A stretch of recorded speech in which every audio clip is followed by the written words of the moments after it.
Actually Dilip ಅವರು ತುಂಬ humble person.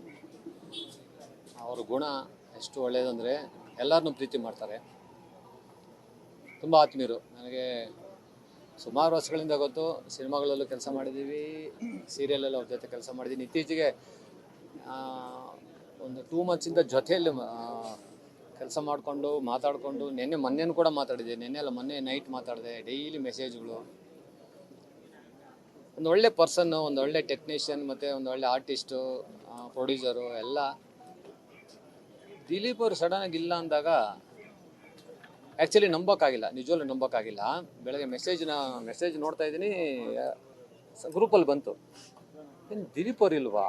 ನಿಜವಲ್ಲೂ ನನಗೆ ಎಷ್ಟು ಶಾಕ್ ಆಯ್ತು ಅಂದರೆ ನಂಬೋಕ್ಕಾಗ್ತಾಯಿಲ್ಲ. ನಮಗೆ ಅಪ್ಪು ಅವರು ನಮ್ಮನ್ನು ಬಿಟ್ಟು ಹೋದಾಗ ಯಾವ ಥರ ಶಾಕ್ ಆಯಿತು, ಅದೇ ರೀತಿ ಒಬ್ಬ ವ್ಯಕ್ತಿ, ಅಷ್ಟು ಫಿಟ್ಟಾಗಿದ್ದ ವ್ಯಕ್ತಿ ಸಡನ್ ಆಗಿಲ್ಲ ಅಂದರೆ ಏನರ್ಥ? ಸೊ ಇದು ತಡ್ಕೊಳಕ್ಕಾಗದೇ ಇರೋಂಥ ಒಂದು ವಿಚಾರ.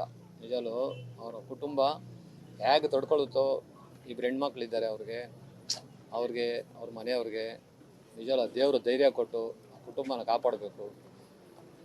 ಒಂದು ಚಿತ್ರರಂಗಕ್ಕೆ ಮತ್ತು ಟಿ ವಿ ಮಾಧ್ಯಮಕ್ಕೆ ಒಂದು ದೊಡ್ಡ ಹೊಡೆತ. ನಿಜವಲ್ಲೂ ದಿಲೀಪ್ ಅವ್ರು ನಮ್ಮನ್ನೆಲ್ಲ ಬಿಟ್ಟು ಹೋಗಿರೋದು ಈಗಲೂ ನನ್ನ ಕೈಲಿ ಜೀರ್ಣಿಸ್ಕೊಳಕ್ಕಾಗ್ತಾ ಇಲ್ಲ, ಅವ್ರಿಲ್ಲ ಅನ್ನೋದು. ಅಷ್ಟು ಆತ್ಮೀಯರು ನಾವು ಭಾಳ ವರ್ಷಗಳಿಂದ. ಅಂಥ ಒಬ್ಬ ವ್ಯಕ್ತಿ, ಒಂದು ಒಳ್ಳೆಯ ವ್ಯಕ್ತಿ, ಯಾರೇ ಆಗಲಿ